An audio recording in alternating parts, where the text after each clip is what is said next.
Unknown gunmen have killed 2 police officers and kidnapped 1 other person in Tara local government area of Jigawa State. Hi, welcome to What's Happening. These are the top 10 stories now. At number 10, gunmen suspected to be herdsmen have shot dead 2 persons at Okeluse community in Ose local government area of Ondo State. The gunmen reportedly carried out the act on Sunday evening at about 6 p.m. The 2 victims were said to be an owner of a petrol station in the community and his attendant.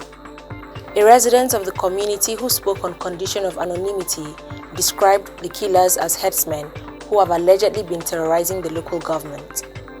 The public relations officer of the State Police Command, Fumilayo Odunlami, confirmed the incident. At number 9, the United Nations Under-Secretary General for Humanitarian Affairs and Emergency Relief Coordinator, Martin Griffiths, has pledged to support Nigeria, especially the Northeast, to help rebuild the lives of those affected by insecurity. Mr. Griffiths made the pledge at the end of his 4-day visit to Nigeria.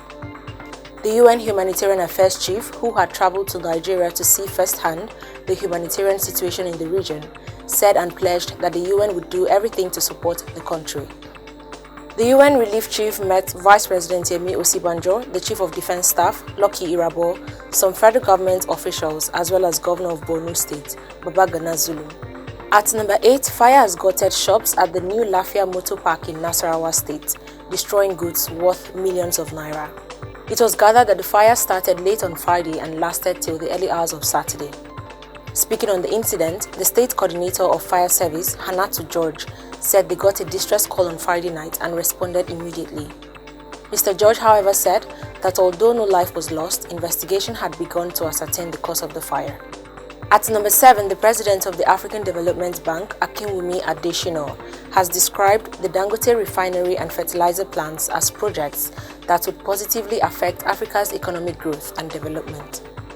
Mr. Adesina noted that the projects could address Nigeria's foreign exchange deficits and save about $9 billion yearly from petroleum products imports. The AFDB boss stated this on Sunday after a tour of the Dangote facilities.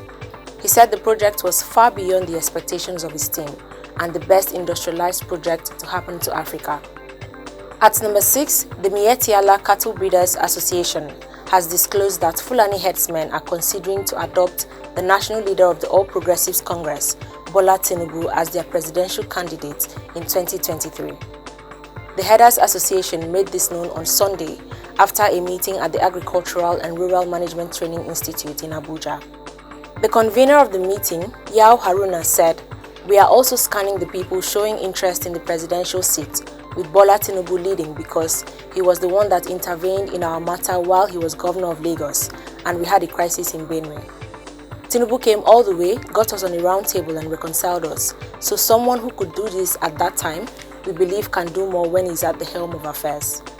At number 5, Angriest have burnt down Noble Kids Academy in Kawaji, Nasarawa local government area of Kano State. A 5-year-old child, Hanifa Abubakar, who was kidnapped and killed by the proprietor of Noble Kids Academy, was a student of the school. Hanifa was kidnapped in December last year and killed shortly after, even though her abductor had demanded a 6 million naira ransom. It was gathered that while trying to get part of the ransom, that the proprietor of the school, Abdul Malik Tanko, was arrested by security forces. Tanko later confessed to killing the 5-year-old with rat poison. For days, there has been widespread outrage over the incident, with hashtag Justice for Hanifa trending on social media. In the early hours of Monday, aggrieved youths stormed the school premises and set it on fire. At number 4, the police command in Ebonyi State has confirmed the arrest of 2 suspects in connection with the killing and beheading of a member of the Ebubeagu security outfit in the state. The victim, Sunday Nwafo, was killed on Saturday night at Ekpelu community in Ikwa local government area.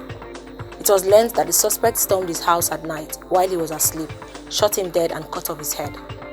Speaking on Monday, the spokesperson for the Ebonyi State Police Command, DSP Loveth Oda, said that 2 suspects had been arrested over the incident.